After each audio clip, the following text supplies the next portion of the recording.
दोस्तों नमस्कार, स्वागत है आप सभी का पीएसडी में। दोस्तों मैं आप सभी को इस वीडियो के जरिए सूचित करूंगा कि एचपी पुलिस कांस्टेबल की जो भर्ती होने वाली है 2019 में, उसका फिजिकल स्टैंडर्ड क्या रहेगा और उसका फिजिकल एफिशिएंसी टेस्ट में क्या क्या होने वाला है। इससे जुड़ी तमाम जानकारी आपको इस वीडियो में देखने को मिलेगी।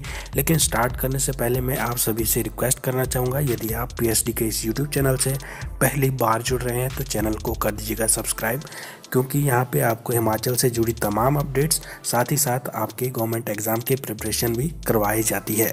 तो दोस्तों वीडियो को लाइक कीजिएगा और सभी एस्पिरेंट के साथ शेयर कीजिएगा। तो चलिए स्टार्ट करते हैं ये जानकारी। तो दोस्तों सबसे पहले बात कर लेते हैं उम्र सीमा और क्वालिफिकेशन की। तो जैसा कि आपको मालूम है कि कांस्टेबल के लिए 10+2 कंप्लीट होना चाहिए। कुछ लोगों का ये भी सवाल होगा, सर हम अभी +2 में हैं और हमारे एग्ज़ाम होने वाले हैं और आगे रिज़ल्ट आ जाएगा, क्या हम अप्लाई कर सकते हैं? तो देखिए अभी तो कोई इसका फॉर्म भी निकला नहीं है। हाँ, लेकिन जब इसका विज्ञप्ति निकलता है उससे पहले आपका +2 कंप्लीट होना चाहिए, मतलब रिज़ल्ट आ जाना चाहिए, तब जाके आप अप्लाई कर सकते हैं। और हाँ, अगर एज की बात करें दोस्तों, तो एज अगर जनरल के लिए बात करें, जिनके पास ना तो होम गार्ड्स का कोटा है ना ही स्पोर्ट्समैन का, तो उनको उम्र मिलती है सिर्फ 18 से 23 वर्ष। और अगर हम बात करते हैं अगर अदर रिज़र्व कैटेगरी की, तो दोस्तों maximum ST, SC, ST, OBC और गोरखास को 18 से 25 वर्ष मिलती है, ठीक है। और अगर हम बात करें स्पोर्ट्समैन की भी, general, ST, SC, OBC, Gorkhas, तो इनको भी 18 से 25 साल तक की उम्र मिलती है।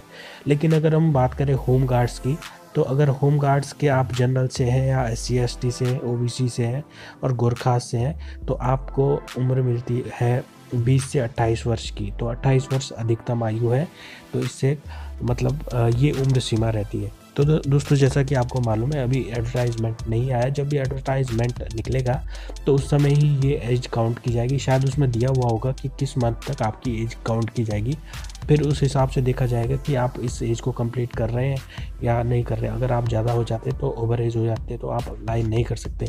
हो सकता है क्या पता आयु सीमा बढ़ा दी जाए, लेकिन ऐसा कुछ लगता नहीं, क्योंकि हमेशा से ही जो पुलिस कांस्टेबल की आयु सीमा है इतनी ही रहती है। तो दोस्तों चलिए बात करते हैं अगले सेक्शन पे। तो दोस्तों बात करते हैं हाइट की, कि आपको न्यूनतम कितनी हाइट आपकी होनी चाहिए, तब जाके आप सिलेक्ट हो पाएंगे हिमाचल पुलिस कांस्टेबल में। तो दोस्तों अगर आप जनरल कैटेगरी से बिलोंग करते हैं तो आपकी, और अगर आप पुरुष हैं तो आपकी होनी चाहिए 5 फीट 6 इंच हाइट। और अगर आप जनरल कैटेगरी से महिला है तो आपकी होनी चाहिए हाइट 5 फीट 2 इंच। उसी तरह से अगर हम SC ST की बात करें, तो आप अगर SC ST से बिलोंग करते हैं तो आप अगर पुरुष हैं तो आपकी हाइट होनी चाहिए 5 फीट 4 इंच। और अगर आप महिला हैं SC ST से तो आपकी हाइट होनी चाहिए 5 फीट। तो अगर हम बात करें ओबीसी की, तो अगर आप ओबीसी से बिलोंग करते हैं और पुरुष हैं तो आपकी हाइट होनी चाहिए 5 फीट 6 इंच। और अगर आप महिला हैं ओबीसी से तो आपकी हाइट होनी चाहिए 5 फीट 2 इंच। और अगर हम बात करें गोरखास की, तो दोस्तों अगर आप गोरखास कैटेगरी से बिलोंग करते हैं तो आप अगर पुरुष हैं तो आपको चाहिए 5 फीट 4 इंच की हाइट। और अगर आप महिला का बिलोंग करते हैं गोरखास से तो आपको चाहिए 5 फीट हाइट। तो अगर हम बात करें होम गार्ड्स के लिए, तो होम गार्ड्स में जनरल और ओबीसी के लिए दोस्तों 5 फीट 6 इंच है और महिलाओं के लिए 5 फीट 2 इंच है।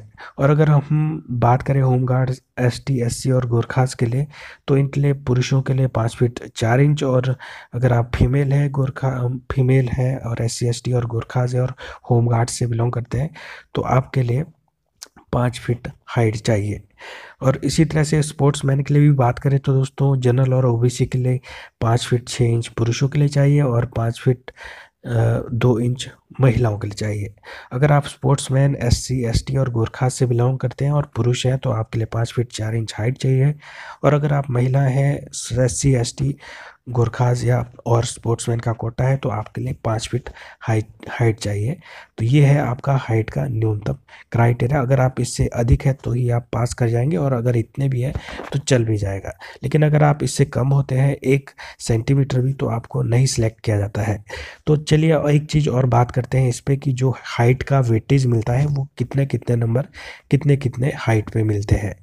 तो दोस्तों अगर हम बात करें हाइट के वेटेज के बारे में, तो इसमें रिजर्वेशन या फिर ऐसा कोई एक्स्ट्रा बेनिफिट किसी को कैटेगरी वाइज नहीं मिलेगा। बस महिलाओं के लिए थोड़ा सा अलग वेटेज है और पुरुषों के लिए थोड़ा अलग वेटेज है। तो सबसे पहले हम पुरुषों की बात करते हैं, पुरुषों को कितनी हाइट में कितना वेटेज मिलेगा। तो अगर हम स्टार्ट करें दोस्तों, तो अगर आप 5 फीट 7 इंच से कम है तो आपको कोई भी वेटेज नंबर नहीं मिलने वाला। और हाँ, अगर बात करें हम 5 फीट 7 इंच से जिनकी हाइट अधिक है और 5 फीट 8 इंच से कम है, तो उनको वेटेज मिलेगा 1 नंबर का। और अगर आपकी हाइट 5 फीट 8 इंच है और उससे अधिक है 5 फीट 9 इंच तक, तो आपको मिलेंगे 2 नंबर। और अगर आपकी हाइट 5 फीट 9 इंच है और 5 फीट 10 इंच से कम है, तो आपको मिलेंगे 3 नंबर। और अगर आपकी हाइट 5 फीट 10 इंच है लेकिन 5 फीट 11 इंच से कम है, तो आपको मिलेंगे इसके 4 नंबर। और अगर हम बात करें 5 फीट 11 इंच वालों की और इससे अधिक वालों की, तो उनको पूरे 5 नंबर इसका वेटेज मिलेगा। तो चलिए बात करते हैं महिलाओं की। तो अगर महिलाओं के लिए बात करें, तो अगर आप 5 फीट 2 इंच की हाइट के हैं और मतलब उससे कम के हैं, तो आपको कोई भी वेटेज मार्क्स नहीं मिलने वाले। और हाँ, अगर आपकी 5 फीट 2 इंच हाइट है और 5 फीट 3 इंच से कम है, तो आपको मिल जाएगा 1 नंबर। और अगर हम बात करें 5 फीट 3 इंच और 5 फीट 4 इंच के बीच की, तो आपको मिलेंगे 2 नंबर। और अगर आपकी हाइट 5 फीट 4 इंच है और 5 फीट 5 इंच से कम है, तो आपको मिलेंगे 3 नंबर। अगर आपकी 5 फीट 5 इंच है और 5 फीट 6 इंच से कम है, तो आपको मिलेगी 4 नंबर। अगर आपकी 5 फीट 6 इंच से ज़्यादा हाइट है महिलाओं में, तो आपको मिलते हैं पूरे के पूरे 5 नंबर वेटेज के रूप में।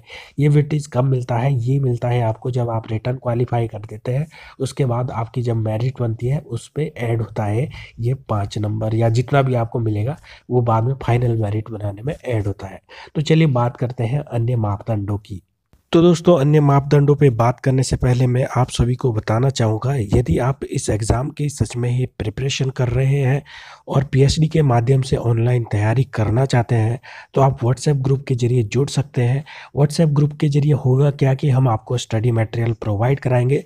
बाकी समय समय पर आपको ऑनलाइन गाइडेंस मिलती रहेगी, कोई ना कोई वीडियो आपको हर दूसरे तीसरे दिन, अभी कुछ दिनों बाद देखने को मिल जाएगा, जो आपके स्पेशली एचपी पुलिस कांस्टेबल की तैयारी के लिए हेल्पफुल रहेगा और स्पेशली बनाया जाएगा, जिससे कि आपको एचपी पुलिस कांस्टेबल और फॉरेस्ट गार्ड और जो वार्डर की पोस्टें आई है उसमें काफ़ी हेल्प करेगा।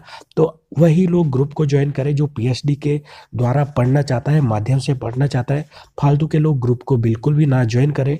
8894634829 मेरा व्हाट्सएप नंबर है, तो आप उसमें ग्रुप में जुड़ सकते हैं। और हाँ, बाकी पीएचडी के इस यूट्यूब चैनल को सब्सक्राइब कर दीजिएगा जिनको रेगुलर क्लास अटेंड करनी हो पीएचडी की।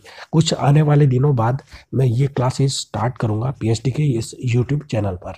तो चलिए बात करते हैं अन्य मापदंडों की। तो दोस्तों बात करते हैं चेस्ट के मापदंड की। यह मापदंड सिर्फ पुरुषों के लिए होता है। तो इसमें कितनी चेस्ट फुला के चाहिए और कितनी बिना फुलाए चाहिए। फुलाए मतलब एक्सपेंड करना। तो जैसा कि आपको पता ही होगा, अगर आपने भर्ती अटेंड की होगी, अगर जिसने नहीं की हो तैयारी कर रहा होगा तो उसको भी पता ही है। तो जनरल कैटेगरी वालों के लिए चाहिए दोस्तों 31 इंच की चेस्ट बिना फुलाए, और फुलाने के बाद 32 इंच होनी चाहिए। और अगर हम SC ST की बात करें तो दोस्तों 29 इंच चाहिए बिना फुलाए और 30 इंच चाहिए फुलाने के बाद। और अगर हम OBC के लिए बात करें तो 31 इंच बिना फुलाए चाहिए और 32 इंच फुला के चाहिए।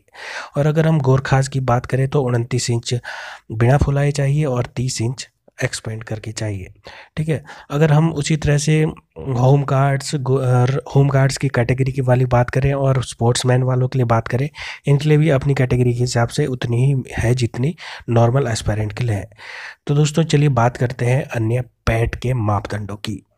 तो दोस्तों अगर हम बात करें पैट की, फिजिकल एफिशिएंसी टेस्ट की, तो ये क्वालिफाइंग नेचर का होता है। इसका कोई भी वेटेज आपको नहीं मिलेगा। ये आपका होगा रिटर्न से पहले।